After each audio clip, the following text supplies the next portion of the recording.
It's time for Lefties Losing It. And we've had yet another attempt on President Trump's life. Gosh, I don't know how killing the leader of the free world became normalised. Our First Lady Melania is here. Look at Melania, so beautiful. Mrs. Trump, you have a glow like an expectant widow. Yep, that was the dangerously unfunny, perpetually miserable Jimmy Kimmel delivering a fake White House Correspondents' Dinner speech. But his antics pale into insignificance compared with our own homegrown hard-left loser who literally called for Americans to murder President Trump. She even tried to encourage lonely incels to assassinate the president to get female attention. Here is Abby Chatfield. Americans, when are you going to do it? Why isn't it already done? Every day there's another happening, right? Awful for your country. Awful, right? Why don't we redirect this energy to something else? You know? There's all these incels that are going, oh my so they go and do. You know what would actually make people respect you a little bit and make people want you? Is if you did it. You get heaps of fan mail. Oh my God. Oh my God. Just do it. Yep, that's the character that Kiss FM is inflicting on their dwindling audience. I wonder if Cole Allen heard that call for violence. Here's a fellow teacher who is fantasising about the president's death. These people teach your children. Think about that. I wake up each morning hoping he has died. I go to bed each night hoping by the time I get up in the morning, he has died. I'm fully convinced that we can't even begin to start fixing any of our problems until he has died. And here is a woman irate that the shooter missed again. Why can none of you aim across a grassy knoll in the back of a moving car? We were real Americans. Stop pulling the trigger unless you have the shot. Now to the Democrats. They have that long, shameful history of calling for violence, calling for unrest and inciting hate. I just don't even know why there aren't uprisings all over the country, and maybe there will be. People need to start taking to the streets. This is a dictator. You know, there needs to be unrest in the streets for as long as there's unrest in our lives. Enemies of the state. Show me where it says that protests are supposed to be polite and peaceful. How do you resist the temptation to run up and wring her neck? The biggest terror threat in this country is white men, most of them radicalized right up to the right. I thought he should have punched him in the face. I said, even if you lost, he insulted your wife. Yes. He came down the escalator and called Mexicans rapists and murderers. He said, well, what do you think I should have done? I said, I think you should have punched him in the face and then gotten out of the race. You would have been a hero. I'd like to punch him in the face. I said if we were in high school, I'd take him behind the gym and beat the hell out of him. Punch some people in the face. When was the last time an actor assassinated a president? They're still going to have to go out and put a bullet in Donald Trump, and that's a fact. After this latest assassination attempt, the Democrats are now falling all over themselves, advocating for peaceful debate. Expect that to last for about 24 hours, and then they'll revert back to type, back to whipping up hate, fear and hysteria. But for now, we're hearing these comforting words from the likes of Hakeem Jeffries. Violence is never the answer, whether it's targeted at the right, the left, or the center. We have issues that we have to work out amongst each other. And Hakeem was keen to point out this is a both sides problem. It's not. It's not.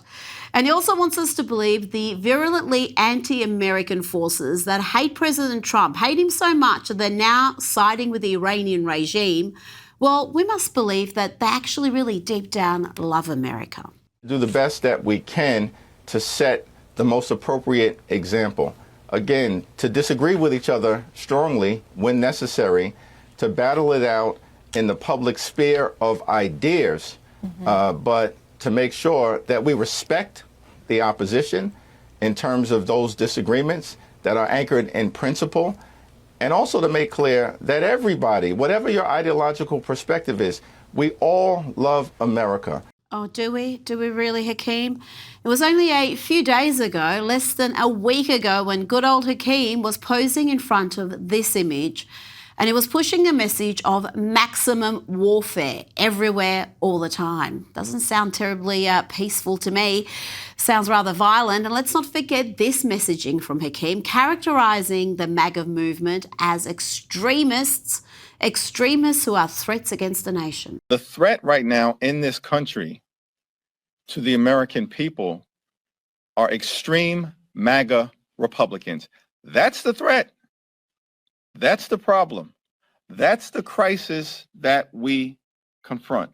Extreme MAGA Republicans. Now, the crazy thing is, he was saying that during Joe Biden's presidency. They were in charge, and he was still characterising MAGA as an extremist threat, even as the country was being invaded by millions of illegal immigrants. And Hakeem kept using that hyperbolic language. The time for extreme MAGA Republican partisanship is over. The time for extreme MAGA Republican brinksmanship is over.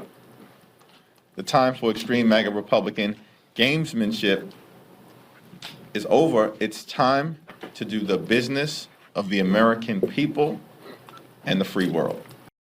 Joining me now is Newsweek's senior editor-at-large, Josh Hammer. Josh, how complicit are the Democrats and their propagandists in the mainstream in the political violence we're seeing?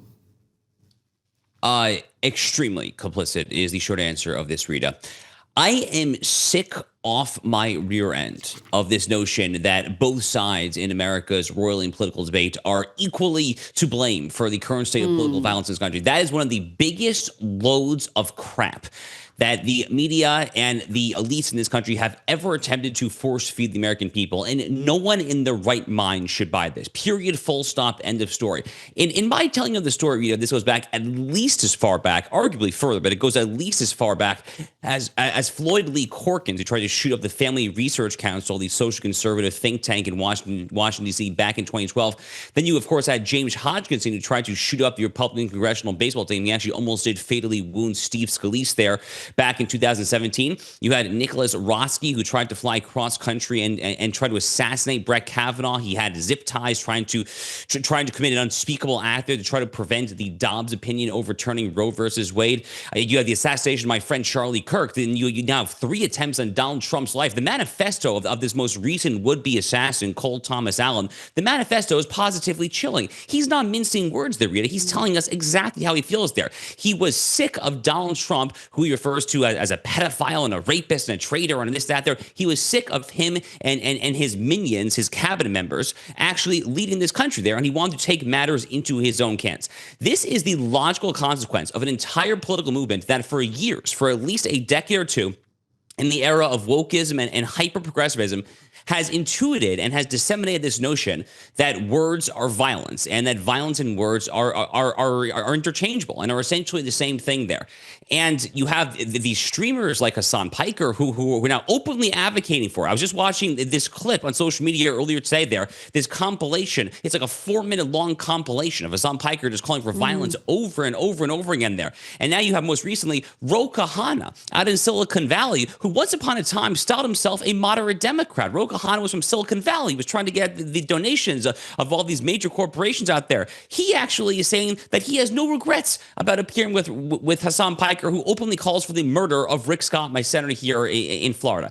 It is a really scary time, Rita, to be part here of the American political conversation, because you have one side that seemingly is just not interested in reason there. And these platitudes, these mouthings of these platitudes and these total nothing burgers from Hakeem Jeffries notwithstanding there, you and I both know this will last a day or two at the most, because within a few days of Charlie getting assassinated, they were right back at it. But within a few days of Butler, Pennsylvania in the summer of 2024, they're right back at calling Donald Trump a Nazi, a communist, a fascist there. They never learned the lesson, and I'll tell you why. Because in order to learn the lesson, they would have to give up. They would have to give up their sick, twisted, cruel self-delusions that the American right are actually in this to warp and distort the Constitution. It's actually quite a bit of projection, frankly, if you ask me, because there actually is one part of this country that is trying to destroy America's constitutional system and the American way of life, and it's not the right, it's the left.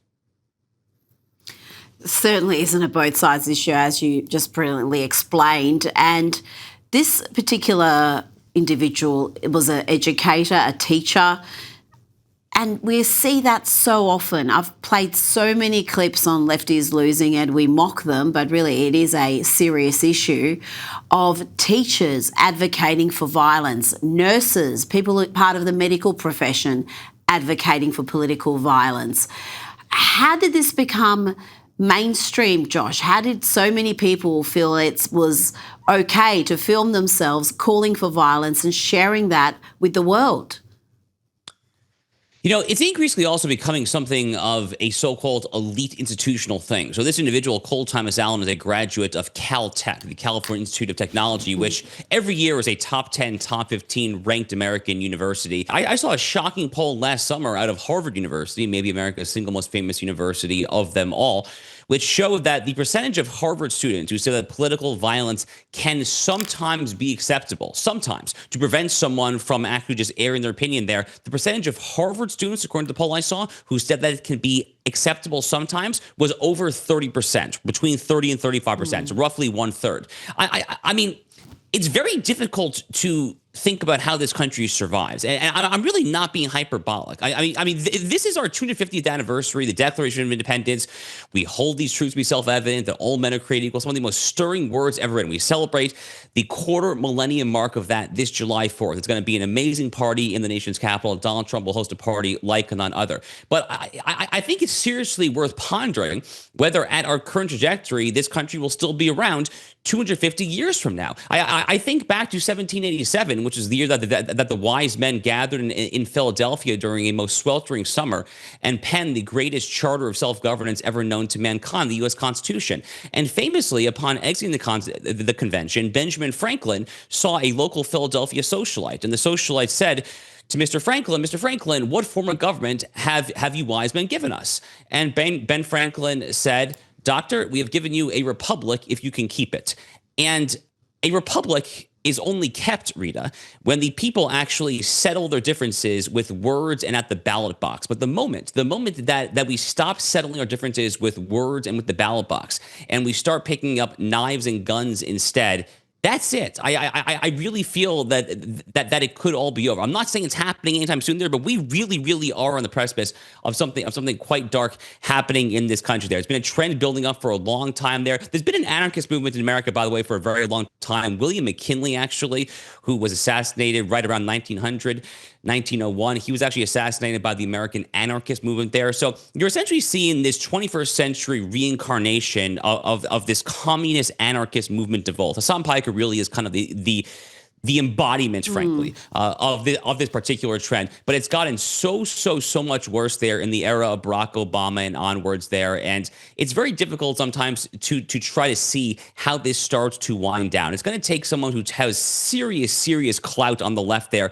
and to really dedicate the rest of his working days to try to gut this out. Someone like Barack Obama comes to mind as someone who possibly has that clout there. But as you and I both know, Rita, it's very hard to see Barack Obama trying to step up to the plate and try to calm down his own side like that. That's for sure.